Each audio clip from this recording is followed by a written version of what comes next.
নমস্কার বন্ধুরা, আমি তুহিন আর আমার কিচেনে আপনাদের সবাইকে স্বাগত। কিছুদিন আগেই অস্বাভাবিক গরমে যে কোনো সবজি থেকে শুরু করে যে কোনো পচনশীল দ্রব্য বাইরে রাখলেই সেই জিনিসটা আর ভালো থাকছে না, কখনো পচে যাচ্ছে, কখনো সেটা থেকে দুর্গন্ধ বেরোচ্ছে। এরকম প্রচুর কিছু জিনিস থাকে। তার মধ্যে একটা হলো আলু।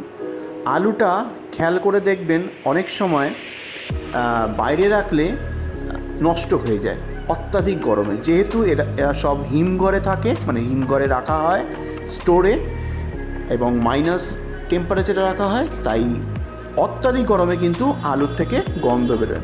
আপনাদের বাড়িতেও হয়তো হয়ে থাকবে, আমার বাড়িতেও সেরকমই হয়েছে। এবার এই আলুটাকে কি ফেলে দেবেন?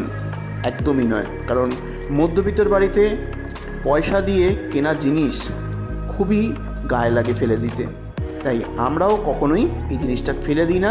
ছোটোবেলা থেকেই আমার ঠাকুমার মা, আমার দিদা, আমার মা সবসময় এই আলুগুলোকে দিয়ে একটা স্পেশাল রান্না বানাতো, সেটাই আপনাদের সামনে তুলে ধরবো। চলুন দেখে নিই এই রেসিপিটা কিভাবে বানালে আলুর থেকে যে একটা গন্ধ বেরোয়, সেটা নর্মাল তরকারিতে দিলে যে খাওয়া যায় না, এইভাবে করলে একদম দারুণভাবে খেয়ে নেবে, এক ফোঁটা গন্ধ বেরোবে না। বাড়ির সবাই ভাববে একটা আপনি স্পেশাল রেসিপি করেছেন, কিন্তু আলুটা যে নষ্ট হয়ে গেছে বা নষ্ট হওয়ার মুহূর্তে রয়েছে, সেটা না জানালে তারা বুঝতেই পারবে না। চলুন দেখে নিই রেসিপিটা। ঠিক এমনই 2 কেজি আলুর মধ্যে 2টো আলু নষ্ট হয়ে গেছে। সেই আলুটা, বাকিটুকু জানি না কতটুকু নষ্ট হয়েছে, কিন্তু 2টো আলু কাটতে গিয়ে খেয়াল করলো মা যেটা নষ্ট হয়ে গেছে। এইবার এই আলুটা দিয়ে আমি কী রেসিপি বানাই তাহলে দেখিয়ে দিই। প্রথমেই এই যে আধা ছোলা আলু, মানে কাটতে গিয়ে নষ্ট হয়ে যাওয়া, এটা বুঝতে পেরে মা বললো এইটা দিয়ে একটা কিছু রেসিপি বানিয়ে ফেল, না হলে আলুটা কিন্তু ফেলে দিতে হবে। তাই এই আলুটা দিয়ে আজকে আপনার সামনে দেখিয়ে দেবো। এবার বাকি যে ওপরে চোকলাটা রয়েছে, এটাকে প্রথমে কেটে নিতে হবে। আলুর চোকলাগুলো ছাড়িয়ে নেওয়ার পর যে জায়গাটা অত্যাধিক পচে গেছে, সেটাকে কিন্তু স্কুপ করে ফেলে দিতে হবে। দেখুন, আমি কিন্তু এই আলু ছোলানির মাথা দিয়ে আলতো করে ফুটো করে ওটাকে বের করে দিলাম, কারণ ওটা কিন্তু অত্যাধিক পচে গেছে। এইবার আলুটাকে প্রথমে ধুয়ে নিতে হবে, সর্বপ্রথম ধুতে হবে। ধুয়ে নেওয়ার পর দেখুন আমি ছোট ছোট করে টুকরো করে কেটে নিয়েছি, সেটা আপনাদেরকে দেখালাম না। এইবার কি করতে হবে, আপনারা এই মুহূর্তে কিন্তু ছোট ছোট টুকরোগুলোকে একটুখানি শিলপাটার ওপরে রেখে থেতো করে নিতে পারেন, অথবা কোনো হামল দিস্তায় ছেঁচে নিতে পারেন, তাতেও কিন্তু হবে। কিন্তু এই গরমের দিনগুলোতে আর ওইসব করার কোনো তাগিদ ছিল না, তাই আমি নিয়ে নিয়েছি একটা মিক্সার গ্রাইন্ডার, এবং জল ছাড়াই আমি পুরো আলুটাকে পেস্ট করে নিয়েছি। এটা ছেঁচে নিলে আরও খেতে টেস্টি হয়, বেশ মুখে পড়ে, এটাও কিন্তু ভালো লাগবে, আপনি করে দেখবেন।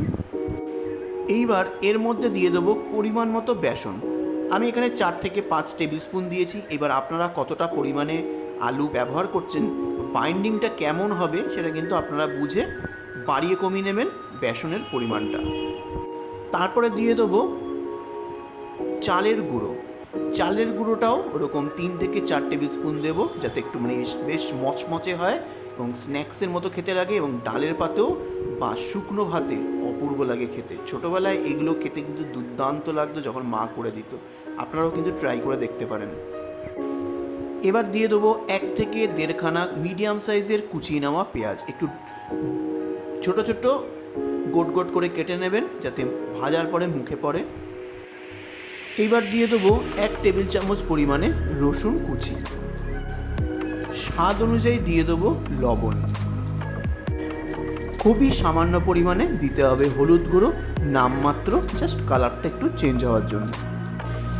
তারপরে দিয়ে দিতে হবে আধ ভাঙা লঙ্কার গুঁড়ো।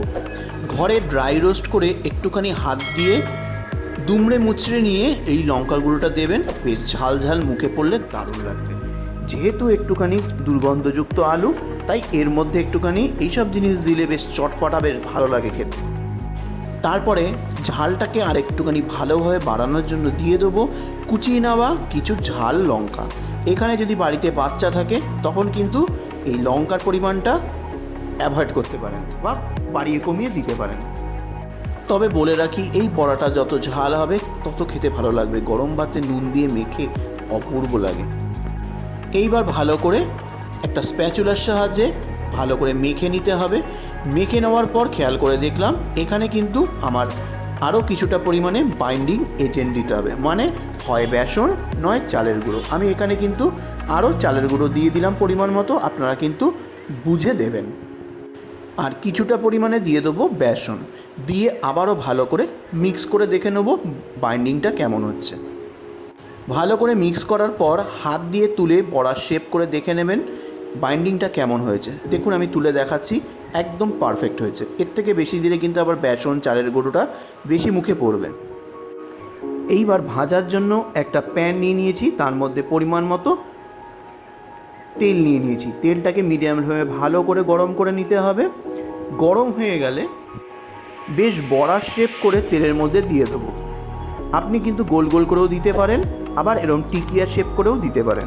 তবে আমি বলবো টিকিয়া শেপ করে দিলে এখানে কিন্তু বড়াটা ভেতর অবধি কিন্তু মচমচে হবে, আর গোল গোল করলে তাহলে ডুবো তেলে ভাজতে হবে। প্রথমে 2 মিনিটের জন্য মিডিয়াম ফ্লেমে দিয়ে দুটো পিঠই উল্টে পাল্টে বড়াগুলোকে ভেজে নেবেন, ভেতর অবধি যাতে কাঁচা গন্ধ না থাকে। প্রথম 2 মিনিট ভালো করে ভেজে নেওয়ার পর লাস্টে 1 মিনিট ফ্লেমটা বাড়িয়ে দিয়ে দু পিঠই বেশ মচমচে কড়কড়া করে ভেজে নেবেন।